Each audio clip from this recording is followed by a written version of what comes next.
Hey Metalheads, welcome to our fourth Metal Wire podcast. Our guest today is a very talented original metal DJ from the world-famous heavy metal club L'Amour, the rock capital of Brooklyn in New York City, Alex Kayne. Alex will tell us all about his tenure at L'Amour and share stories about some of the historic shows and bands that have played at the club. Alex will also update us on what he's currently up to and what's to come for the future. Hey Alex, thanks so much for joining us. How are you doing today? All right. Hello there, Miss Carol. It's great to be here on the Metal Wire. Well, thank you so much for joining me. I truly appreciate it. So, My pleasure. Pleasure to be here. Thank you so much. So let's start. How did you begin your career on the metal scene, and what sparked your love of metal? Well, I think, okay, there's two-part questions. So the first part, I'll open up with what sparked my interest in heavy metal was I was a Beatles fan. When I was a young kid. Mm-hmm. I saw the Beatles on Ed Sullivan, and that was a life-changing moment for me. I became a drummer, and I knew what I wanted to do. I wanted to be a rock star and play drums, and I wanted to be in a band just like the Beatles. And so it wasn't that much of a stretch from the Beatles to a little bit later on becoming a teenager or a young adolescent. It wasn't that much of a stretch from the Beatles. And they had progressed from the, She Loves You, Yeah, Yeah, Yeah, to the White Album and the Sgt. Pepper stuff, which was a lot more, trippy and a lot more mature. So from those albums, it wasn't much of a stretch to Led Zeppelin and Deep Purple, and Jimi Hendrix and Aerosmith and the prominent bands of the day, the early 70s, and Black Sabbath. And then from Black Sabbath, I went from Black Sabbath to Judas Priest, Iron Maiden, which was a very short leap, in the late 70s. Priest, Maiden, Scorpions, Accept, Tiger the Pantang, Samson, and then a short time later, the new wave of British heavy metal contingency. So, from the Beatles all the way to Slayer, I guess you could say, and beyond. But that's kind of how it went. It was sort of a natural progression for me. I had always been into music. I had always been a drummer. So, the music just got heavier as I got older, I guess. Who would you say is one of your favorite drummers from that era?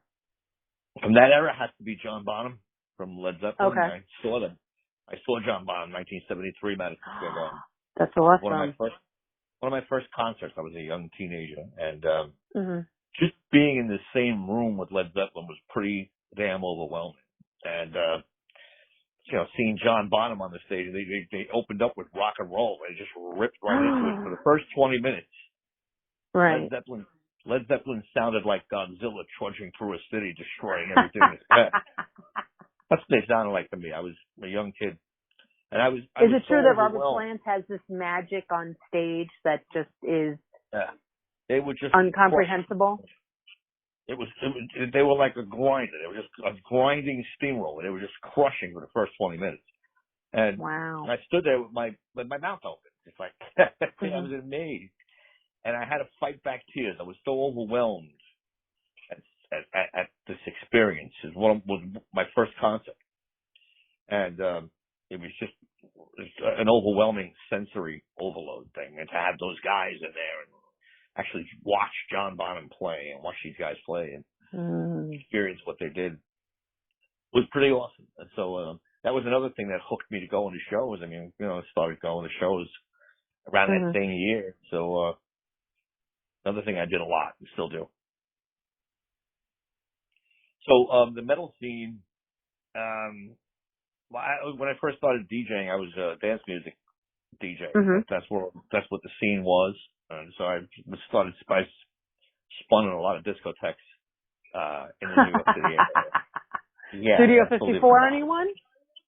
Yeah. Smaller places. Like I spun in this.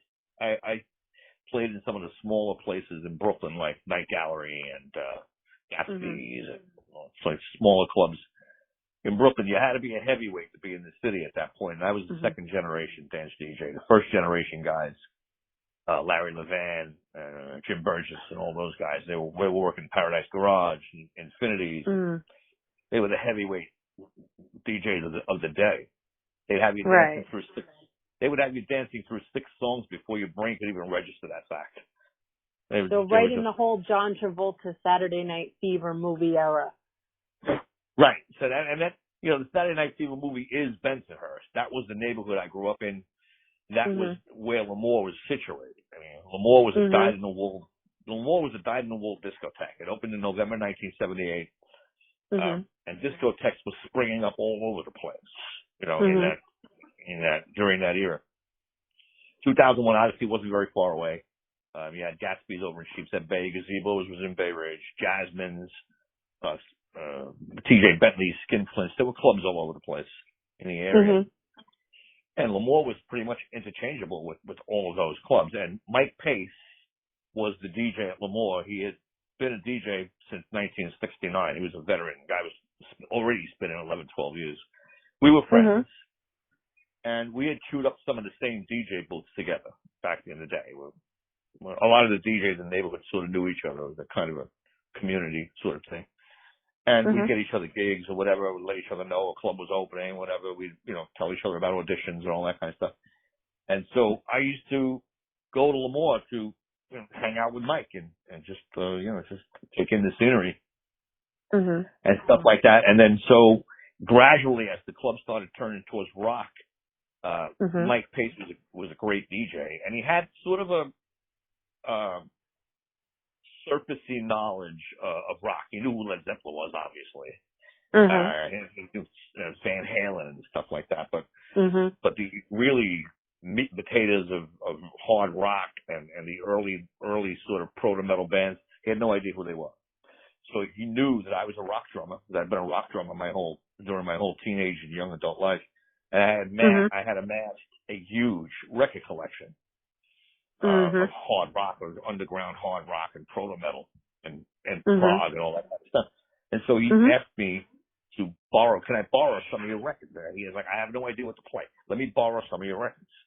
So I'd come up into the booth with a stack of records and tell him what to play, and he'd play rock. When the club started having rock on Thursdays. So I was in that. Then that happened for about a year or so, maybe a year and a half, and then Mike quit. He left to go pursue other directions in his life, and I was the natural choice to take over. I mean, I had already amassed a huge collection of music. I was already a professional DJ. Already a professional DJ, so the whole thing just fit. So he asked me to take over. And that's how I started working at Lemoore. It was my first rock club, a metal club, but it had actually been like the 11th or 12th club I had already worked in. But at that point I had already worked in 10 or 11 clubs. So it was like the 12th club I started working at. But it was the first rock club. So that's how I started there. Mike got me the gig. He went on to do other things. He went on to be a club owner. He wanted to sort of graduate from DJing into owning a club. And so that's where he went. And then I started working there. I first started on Wednesday nights.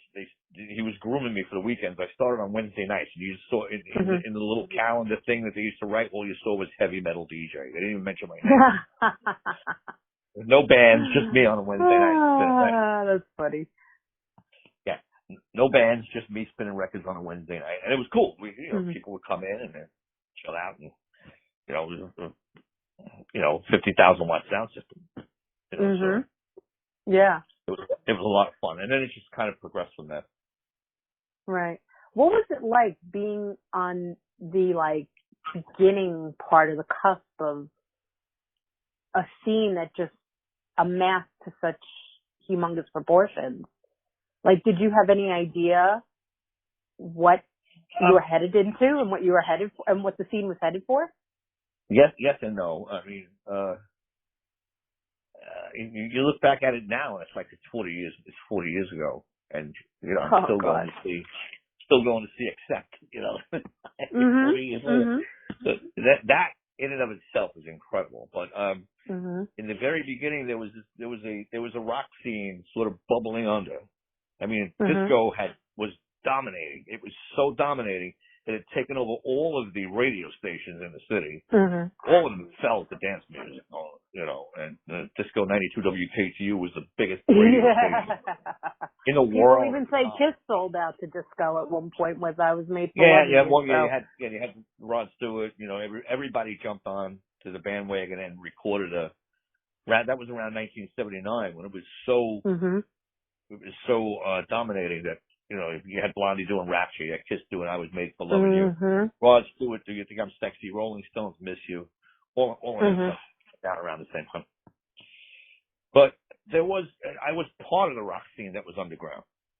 There was a bubbling sort of a scene underground. It kind of started on the fringes of Long Island, which is a place called Speaks, where Twisted Sister was a house band. And then there was Hammerheads, and there was OBI. There were a couple Sundance of clubs. was another one.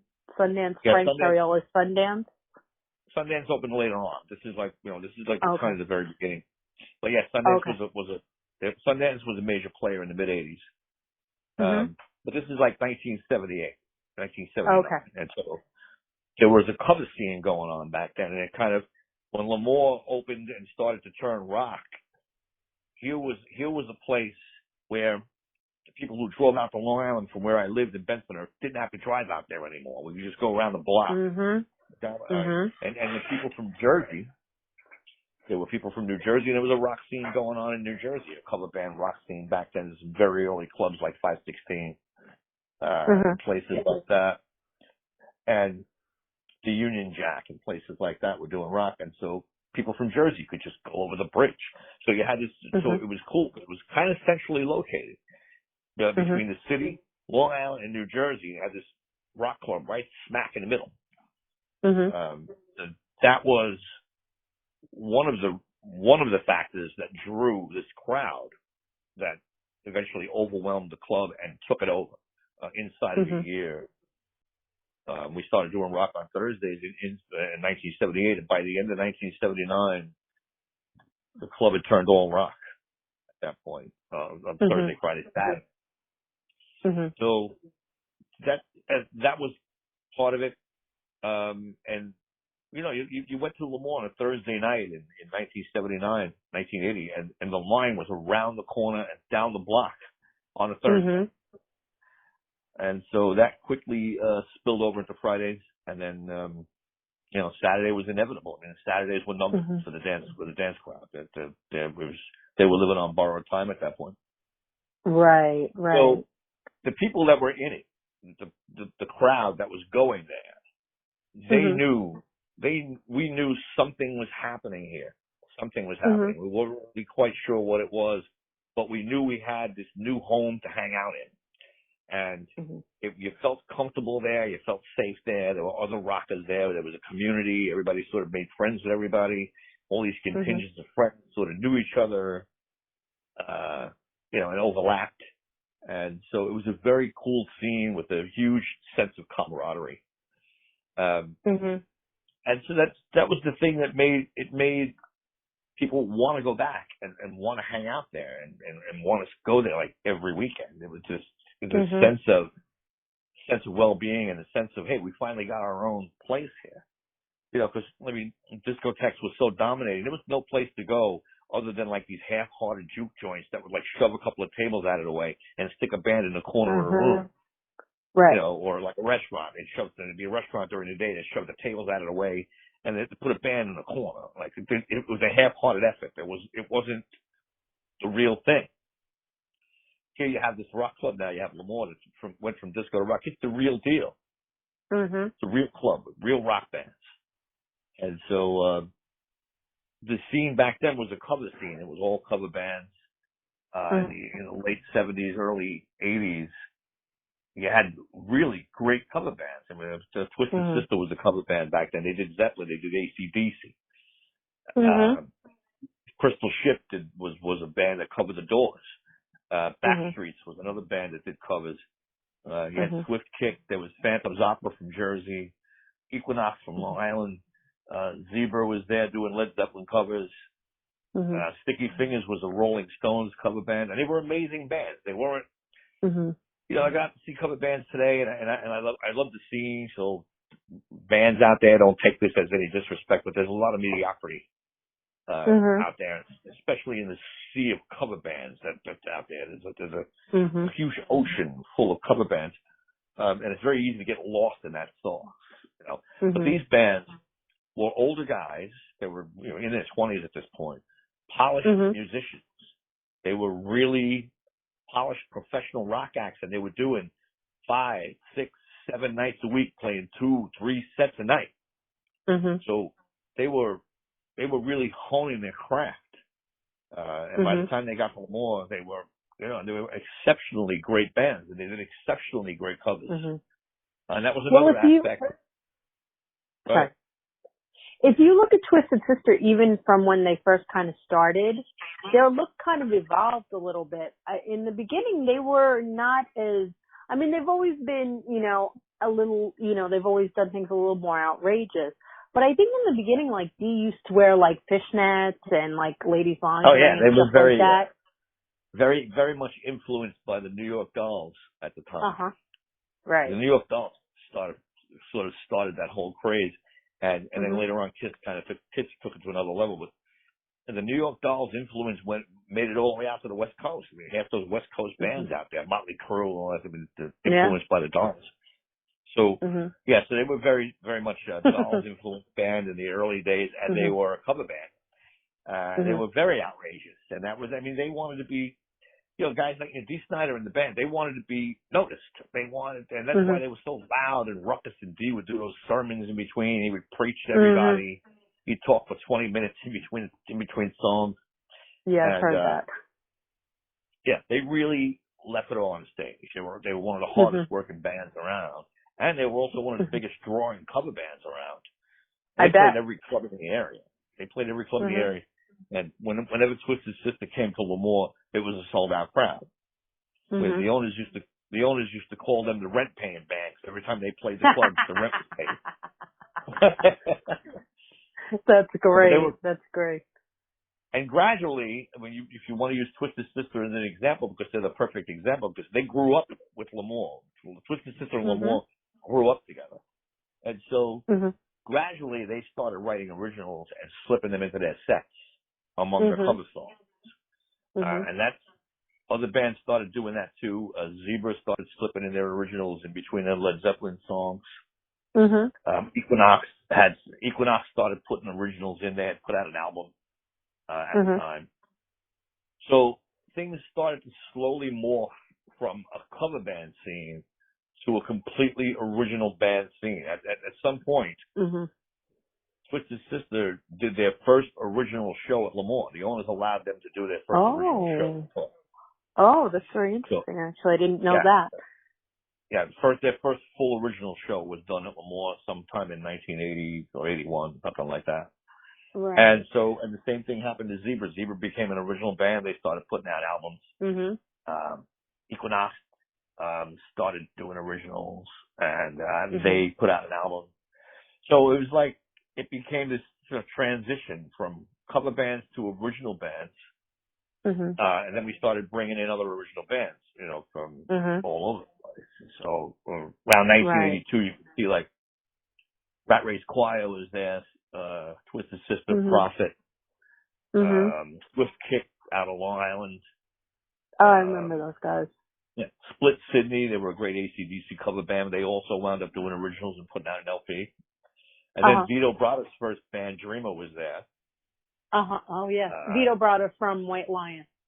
Right, and then there was White Tiger with Neil and all those guys, and so it was a very interesting scene, and it morphed into this original scene, like kind of right before our eyes.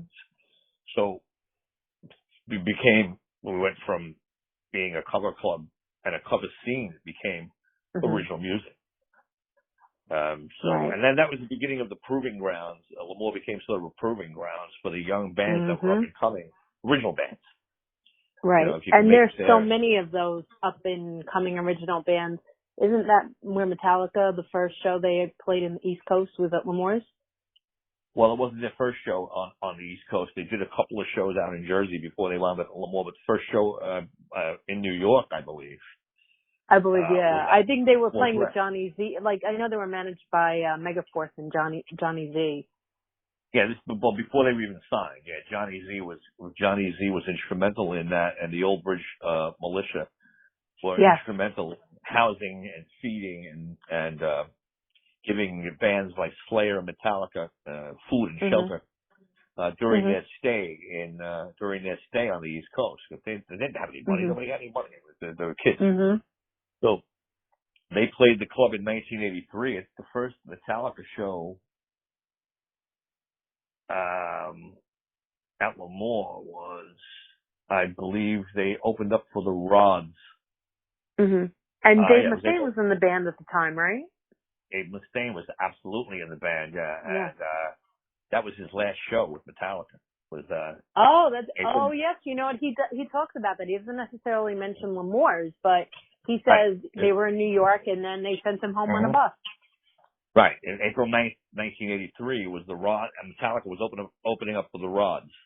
And that was his last show. A couple of days later, he wound up going back to California. And they came back in August. No, they came back at the end of April. There was supposed to be a Venom show at the club, and Venom canceled. Well, actually, the club canceled Venom. That's the correct way to say it. Oh, really? Yeah, what happened was they had played the Paramount Theater on Staten Island, which was also run by the Lemoore guys. And they blew a hole in the stage on the second night, or first night or second, I'm not sure. They did two shows. They blew a hole in the stage. The pyro was set up that there were these bombs that were supposed to go off one at a time. Well, they all went off at the same time, which was either the pyro guy didn't understand U.S. electricity because they're from England or whatever. Right, Or he did it on purpose, or he didn't know what he was doing. Really. We don't really know what happened to this day, but it blew a hole in the stage, and then they couldn't trust the pyro guy. So a couple of days later, they were supposed to play Lemoore, and Lemoore's ceiling is only 12 feet from the stage. It's a very low ceiling. So they couldn't trust the pyro guy, so they weren't playing. They canceled. The owners wound up canceling for safety reasons. Wow. So Metallica played that night, and the Staten Island band Cities played that night, and it was billed as the East Meets West show because Metallica was from the West Coast, Cities from Staten Island. So we played it up as the East Meets West show, and that was the first show, I think, with Kirk Hammett at Lemoore. Okay. Yeah. Because he had just come from Exodus at that point. Yeah. Yeah, he filled in right away. I mean, they had a lot of dates that they had to do, and so Kirk stepped right in. And then Dave came back a year later, opened up the Slayer with Megadeth, and the rest is history. The rest is history. So what was that like? Like, what is it like to, you look at these bands now like Megadeth, Metallica, Slayer, Anthrax, and, you see the success that they've achieved. What was it like to see them at these young ages, I guess hungry to be like the next, Zeppelin or Sabbath or Priest or Maiden or, what was that like? Was it like were they? It was a very fortunate time to see all those bands on their way up, and not only just to see them, just to hang out with them. I mean, they were kids. They weren't rock stars yet. Some of them weren't even signed, so they would just come and hang out in the audience and then hang with the crowd. We'd hang with them backstage, have a conversation with them. I remember talking to Cliff about Leonard Skinner, having beers with them, having beers with Dave Mustaine, and like this kind of stuff was an everyday occurrence when they played because nothing had blown up yet. Right. There was no major. So was Dave the same person he always is, or was Dave was very cool? Very cool guy. He was always nice to me. I mean, I hear stories of that he's not a very nice guy, but he was completely nice back then. He was always cool to me.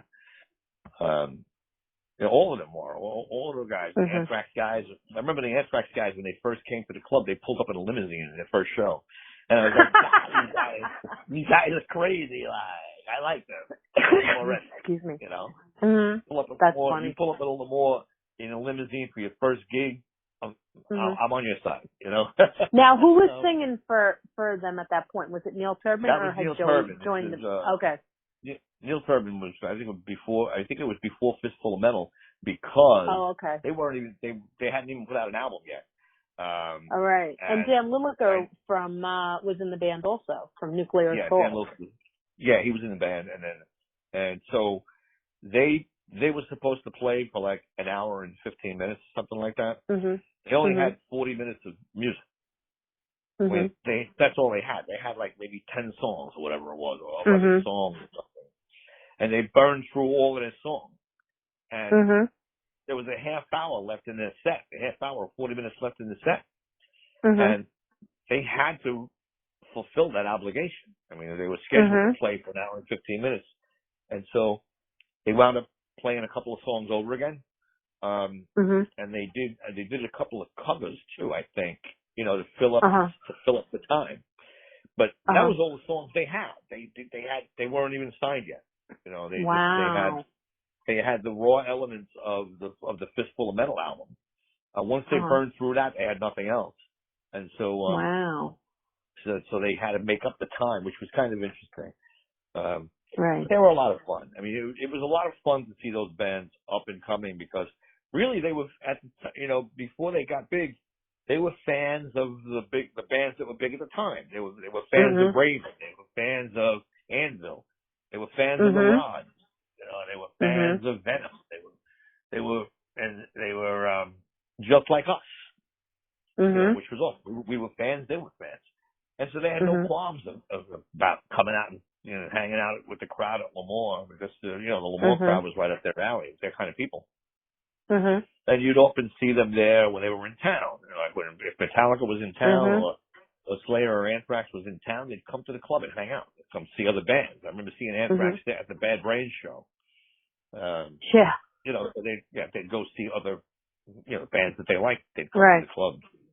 I actually saw Scotty in a mosh pit at Slayer at Roseland, but I couldn't stay in the mosh pit long, so I had to go. So it's not like I could go up to him and, yo, Scott, what's up? Because Slayer's mosh pit's pretty crazy, especially for a female. For anybody. I mean, I remember playing songs before a Slayer show, and the crowd was moshing to the music I was playing. Never mind, the band wasn't even out yet. They weren't even out yet, and they were killing each other to the music I was spinning. And I remember the owners calling me on the intercom and telling me, "You got to take it down a notch. You're going to start a riot." Right. So I looked over the booth. I was like, I think they're right. So I just pulled back a little. I had to pull back a little. And Lemore's is a big place, so a lot of damage could be done. Yeah, it held 2,000 people. Wow. We often would squeeze a few extra in there when nobody was looking. Right, exactly. You make friends with the fire department and the police and all that stuff, Well, I don't know if they were exactly friends, but well, you try to do what you can. It wasn't exactly a symbiotic relationship, but yeah. Well, yes, because I know a lot of was really shut them down as quickly as they'd open them too. A lot of the time. And seeing those bands early was like, when Metallica, the first time I saw them, I played the demo cassette. Someone had given it to me to play the No Life to Leather, the early cassette. I played it at Lemoore, and you could tell there was something different about them. But when they came onto the stage with the rods and opened up with Hit the Lights, at that point, right at that moment, you knew this band was going to be something. I don't know why. Right. They wound up becoming really like the next Led Zeppelin, more or less. Right. Do you still have that demo, by the way? I do not. I don't know what happened to it. That would be worth so much money. I have a bunch of other demos. I have the Biohazard ones, the Overkill ones, the Typo Negatives. I have others. That's an interesting band that you mentioned, Biohazard. They were pretty much a staple at Lemoore's too for a long time. Yeah. Brooklyn guys.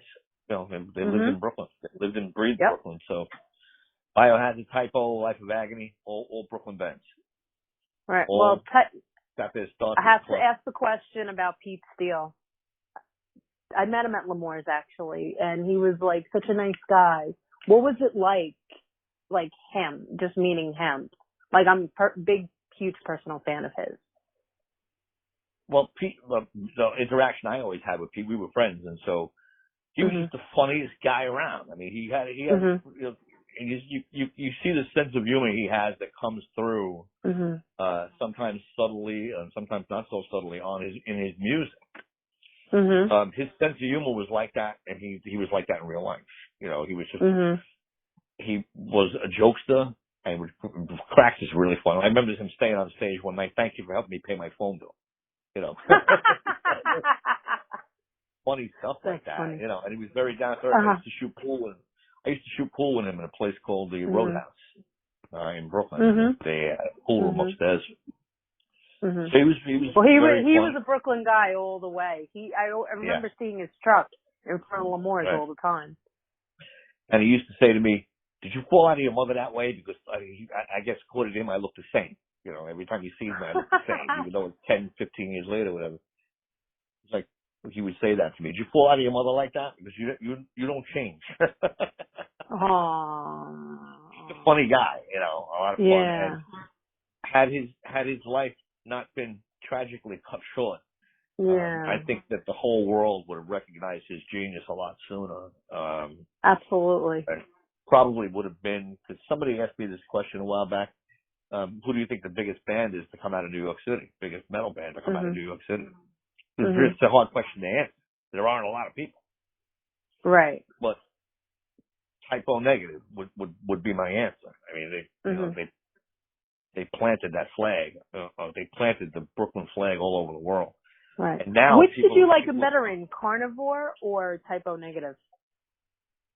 I like both. Or do you think it's just very different? Just very different. I mean, they are very different styles. Yeah, I like both bands for different reasons. You know, Carnivore they were crushers. You know, they were just a crushing act. And Typo was a crushing act in a whole different sort of way. You know, the way they slowed the songs down. It sounds like there's 100 years in between the snare drum hits. You know, sort of thing, and that they practically invented that genre of goth metal. They were practically inventors of that. They certainly were pioneers. Right. There's no question about it. Yeah, I remember when I first saw the first video, I was like, "Who is?" I'm like, "That's Pete Steele? Oh my God!" Yeah, they were groundbreakers in that respect, and I think now people are starting to realize it. People, you know, unfortunately, you know, after he passed away, sadly, started to pay attention. But he was a genius. You know, the guy was a musical genius. So, and so the guys in the band were great too. I mean, it was really a team effort too. So I believe some of them have gone on to different things, though. I think they're doing different musical projects at this point. Yeah, Kenny and Johnny are doing Silver Tomb, and it's a good band. Johnny plays with Danzig and a few other bands. You know, Seventh Void was another project. So yeah, they keep themselves busy. And Carnivore was a lot of fun. I mean, I remember Carnivore opening up for Raven. And Raven had these ramps that they used to use, and run up and down the ramps, you know, and jump off them and all that kind of stuff. And they told Carnivore, you know, during, you know, sound check and all that, "Look, you guys can't use the ramps. You can't use our ramps. You can do whatever else you want, but you can't use our ramps." And they were like, "Yeah, whatever. You know, I mean, these are Brooklyn guys, right?" Sure, whatever you say. So as soon as they come on stage, they start running up and down the ramps and jumping off the ramps. Oh boy. So this pisses off the tour manager, Raven's tour manager. So he tells the lighting director, "Start shutting off their lights." So after every song, they would kill a light or two. After every Carnivore song, if the left side lights would go out, then the middle lights would start to go out, and the right side silver lights would start to go out. And by the time they finished their set, they were practically playing in the dark. Oh no! Well, and then I remember Keith being so pissed. Keith Alexander, the guitar player, just put his guitar down and ran past Louis' drum set, went backstage, and jumped on the tour manager. They started beating the crap out of him. Oh my God! It was crazy. Did Pete have anything to say about it? Who? Pete Steele. Did he say anything about it? Because he was pretty vocal about things. I'm sure he had something to say about it. I wasn't around to hear that, but I'm sure he had an opinion. Well, he was like, screw it, like when he was in the ramps, like they were going to use them no matter what Raven said. You know what I mean? So right, exactly. they're here on the Exactly. stage, we're using them. Like what are you going to do about it? You know? Right. You're talking to people from Brooklyn. Come on. Seriously? Let's get past that. Right. That was a fun memory. I bet. What were some of your favorite performances of bands that I mean, I know you've seen many, many bands as the years have gone by, but who were some of your favorites at L'Amour's especially?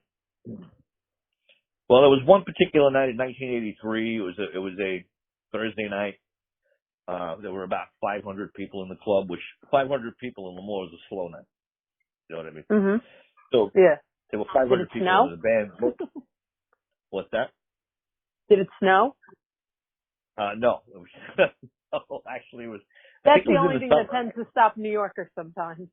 Right. Well, not during Manowar. That's a whole other story that I'll get to. But there was a local band on the stage. They were TT Quick. They used to do every Thursday at L'Amour. TT Quick.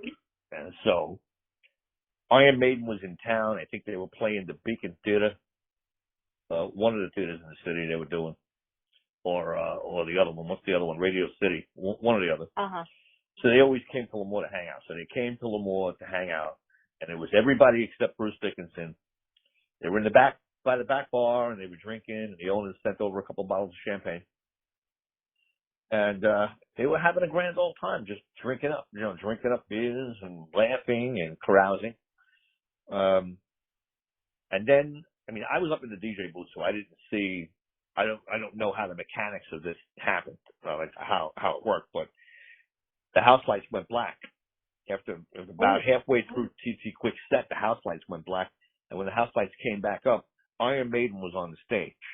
On a Thursday night in front of a small L'Amour crowd, 500 people, a small crowd. Everybody except Bruce Dickinson. So who has to do the vocals? Mark Tornillo from Accept. Oh, wow. He's about to walk off the stage, and Steve Harris is like, "Where are you going, buddy?" You're singing. I think he stayed up for a month after that. You know what I mean? From the adrenaline. But right. They wound up doing Wrathchild. Mark was great. He was exceptionally good. They did Wrathchild, and they did Murders in the Rue Morgue, and they did one other song that escapes me. They played 3 Iron Maiden songs. When Steve Harris tells you to stay, you stay. Yeah, exactly. He's like, "Where you going, buddy?" I think Mark was in shock, you know. Yeah. So they were great, and the audience was chanting "Made in" for like 10 minutes. They went back to the back of the club, and they resumed their drinking. And TT Quick came back up on stage and finished their set, and it was an unbelievable night. It was like Christmas in July. And wow, everybody who was there got to see that little special treat. And and of course, everybody who wasn't there got to hear the story the next day. Right, and was jealous and upset, and you know. Right. So that was my favorite. You know one of my favorite shows. I have to ask you now that I'm talking to you about this.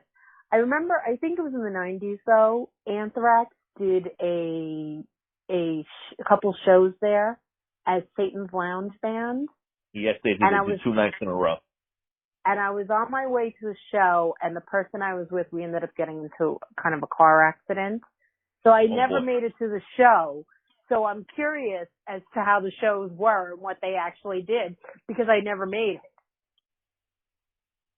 Well, I couldn't tell you the set list off the top of my head, but you could probably find it online. But it was 2 nights in a row as Satan's Lounge Band, and it was from the State of Euphoria tour. So it was a lot of stuff off the State of Euphoria album. I remember that. And there was a band called Six and Violence that opened up for them. Oh, yeah. And I think, I'm not really sure, but I think part of the Madhouse video was shot during that weekend. Oh, okay. So, yeah, so there was that. But yeah, Anthrax always delivered. They were an amazing band. And they just got, they got better as they went along. Not that they were bad to begin with. They were great to begin with. But they always put on a great show. That was 1989, December 1989. Now it is 89 now, you're right, yeah. And I believe they set up their... Think about it. Yeah, they recorded part of the Madhouse video, and there's a clip of Anthrax running around backstage at Lemoore. I'm not sure what show this is, but there's something on YouTube. In the background, you hear me spinning. There's a Twisted Sister, You Can't Stop Rock and Roll, and that's some other song. Oh, really? That's me playing music, like, while Oh, Anthrax that's very is interesting. cavorting backstage. That's very, very interesting. Well, Yeah, now that we've covered your Lemoore's history, let's talk about what you're currently up to and where people can come out to see you now. Yeah, I'm still, I've been a metal DJ for 40 years. I'm still doing it. After Lemoore closed, I sort of became a mercenary, and I went to work for whatever clubs and whatever bands would have me, And so I just kind of kept going from there. So, and as fate would have it, the metal scene is as big today as it was then, if not bigger. And I'm still opening and supporting a lot of the same bands. I did Raven and Accept a couple of years ago. The Winery Dogs, Zebra. So, I mainly spin at about a half a dozen clubs that I work at on the regular. I'll be out in Jones Beach, August 28th, August 29th, August 31st. I'm at Jones Beach. Slipknot, Old Beat, Gojira, Behemoth, and then Bush, and then Breaking Benjamin. Then I'll be at the Brooklyn Bazaar September 10th for Hammerfall. September 20th is Delane and Amorphous. September 25th, I'll be with Sebastian Bach at Stony Hall. Oh, that's interesting. Yeah. October 11th is Monstrosity at St. Vitus. And then Betsy Bitch from L.A. flies into New York on October 20th. Oh, okay. Betsy Bitch. The Bitch was the first band ever to be signed to Metal Blade Records. And so she'll be at St. Vitus, playing a lot of the stuff from her Metal Blade days. And then it's Pineapple Thief at Stony Hall, Static X and Devil's Driver at Stony Hall, both in November. And then Zebra at the end of the month. And then in December, I will be at the Gramercy with Led Zeppelin, all Zeppelin tribute. Oh, that's awesome. So between Gramercy, Irving Plaza, Brooklyn Bazaar, Stony Hall, St. Vitus, Jones Beach Amphitheater. I also work at the Knitting Factory. So I'm pretty busy these days. Right. That's great. Yeah, so especially because the scene is making somewhat of a resurgence nowadays. So a little bit. There's a lot of that legacy band stuff, where there's one or two guys in the original band, and they're trying sort of carrying on the legacy, and that's kind of a cool thing. So yeah, and there's a lot of great new metal bands out there. I mean, you may have to dig around a little bit to find them, but there's plenty of them. A lot of great bands. Ginger is a great band. They're coming around. I think they're going to be somewhere. At Gramercy, I think, maybe. So, Ginger's great. The Machinists, great band out of New York. Great thrash band out of New York. That's fantastic. Oh. So there's a lot of good stuff happening, along with, and we also have the benefit of seeing the old band, like Yngwie Malmsteen is still out there. Billy Sheehan, Mike Portnoy, Richie Kotzen, and Winery Dogs, they're still out there playing. They've been hammering away for 40 years. Yeah, definitely. So it's great to see all these guys, and Jeff Tate's still out there running around singing. It's great to see that 40 years later, there's still interest, and there's still a lot of fun to be had. It's a little weird, though, with that whole Queensryche, the Jeff Tate version and the version with Todd LaTorre. But they're both equally good in different ways. I think, actually, Queensryche with Todd LaTorre, I think they're just putting out a new album now. I think they're going to be touring soon, too. Yeah, I don't see why not. But that happens, it happens, a couple of times. It happened with LA Guns. There was two of them. Yeah. There was two Great of these White. guys and two of those guys. Yeah, right. And three Great Whites or whatever. It's like, that gets a little bit weird. But, if the bands are good, then we get the benefit of having two good bands instead of one good band. We reap the benefits of that. It's like, that's right. There's a really great, I'm sorry.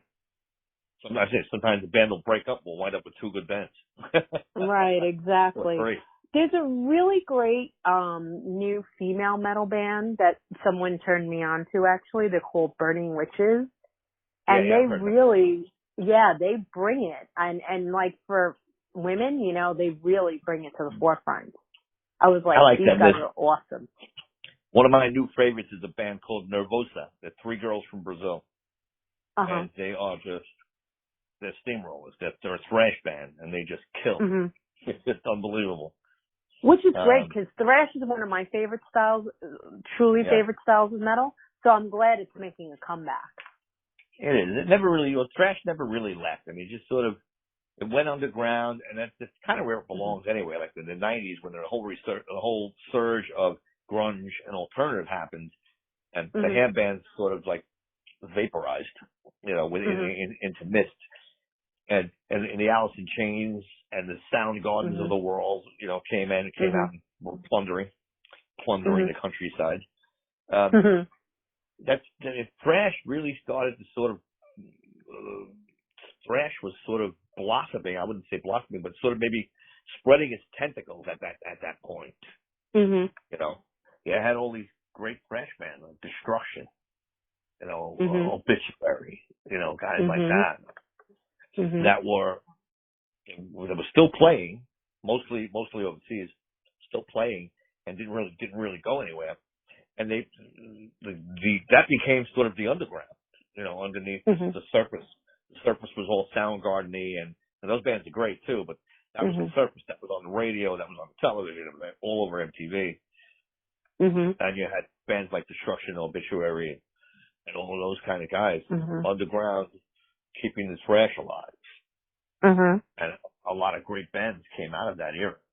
And right. So, you know, it didn't really go anywhere. It just sort of got quiet. Right. But Which I guess you need it. You need that a little bit to kind of come up with fresh stuff, and, you know, it's not the same thing over and over again. Yeah. And, you know, there's that commercial that it's a very old commercial, but I know it says, you know, if you want, I forget how but it goes, take a walk down 62nd Street, and the guy's dressed up in like the disco thing. I'm going to put it on the podcast that was video actually, when I put it up. Yeah, that's the old U68 commercial. The guy in the star of the commercial, the kid, that was Joey the bartender. He was actually a bartender in the club. That's funny. Yeah, and he was dressed up as a disco guy, and you know, the waitress, those were the actual original waitresses. Debbie, Gloria, that Lisa, I do know. Debbie, Lisa, Gloria, and Dizzy. They come out and they grab him and they drag him into the club, and he becomes a metalhead. You know, right? And Joey, the waitress, she breaks the boom box on the street. You know, like, she busted it to pieces, and he becomes a metalhead. It's great, and the way they go into the accept scream, you know, for Best of the Sharks. Yeah. Awesome. Yep. I'm going to put the commercial at the end of the podcast so that people can Very cool. see what we're talking about. Memories. Yeah, definitely. So let's tell everyone where they can find you. If you have Instagram, Facebook, anywhere that they can get in contact with you and talk to you about and find out where you are and what you're doing next. Yeah, it's DJ Alex Kayne, Kayne. That's Facebook, Instagram, and Twitter. And then there's the official website, djalexkayne.com, that has everything. That's all my show schedule. I do a radio show on Gimme Radio every other Tuesday. Me and Ross the Boss change off on Tuesdays. Every Tuesday at 3 o'clock is the Slaughterhouse with me at gimmeradio.com. You can sign up. You can sign up for that. It's free. And so Ross the Boss from Manowar, just to be clear. Yeah, Ross. Yeah, we're all friends. We go way back. He's a great guy. So the funny Manowar story I was going to tell you about. There was a blizzard. There was a blizzard that happened. I'm not sure the exact year, but Manowar used to play in the winter a lot for some reason. And the band was, you know, it's that Northern Steel Tundra, you know, power metal vibe. Yeah, exactly, right. So they're in the club, and I remember, you know, like they were nervous. They were like, "Oh, this blizzard, forget about it. Nobody's coming. Nobody's coming to the show." So Joey and Ross were kind of a little bit apprehensive, about it. Mhm. And the owner, George, the owner of the club, is like, don't worry about it, like, you know what I mean? Don't worry about it. They're gonna be here. Don't worry about it. Don't be nervous. And Mhm. and wouldn't you know it, a couple hours later, there was a line down the block. The club was sold out. Mhm. It was packed to Mhm. the rafters at capacity in a blizzard. Mhm. Metal. And they dedicated the song "Army of the Night" to them. You trudge through the snow, whatever the words are. Right. Right. Army of the Night. They dedicated that to the Lemoore crowd. Because of that night. Mm. I remember that night. It took me 3 hours to go over the Verrazano Bridge. It Oh really was wow. bad. Yeah. It was really bad. Yeah. So for all those people to come out, it was an awesome thing to see. That's And right. they were No one so can. yeah. The guys in the band were so overwhelmed they couldn't believe it. They were so Mhm. grateful for everybody making the effort. But that's the way it was back Mhm. then. Right. The truest music fans are heavy metal fans. I truly believe Yeah. that. Now nobody gets up off the couch. I know.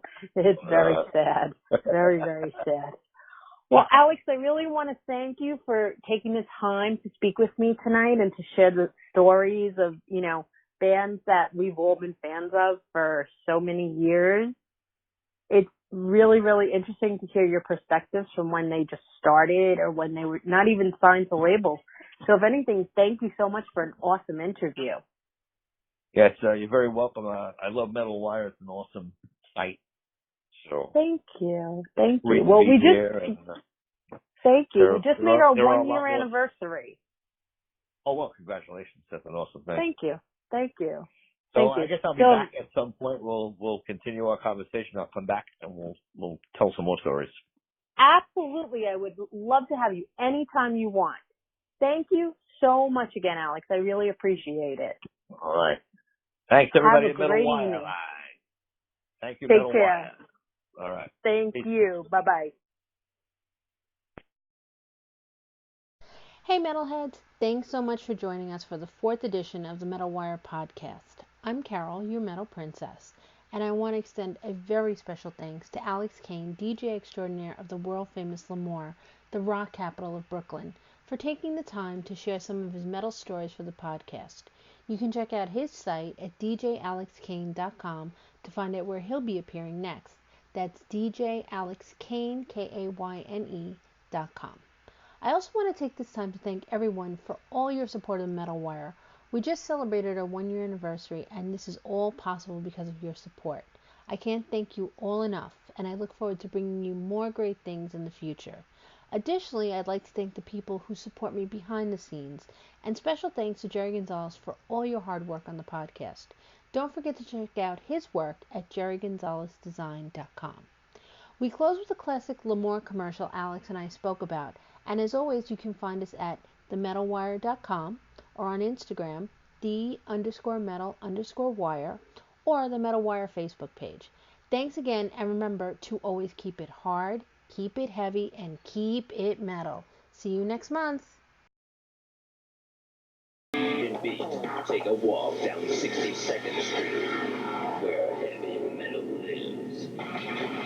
Welcome to Lemoore.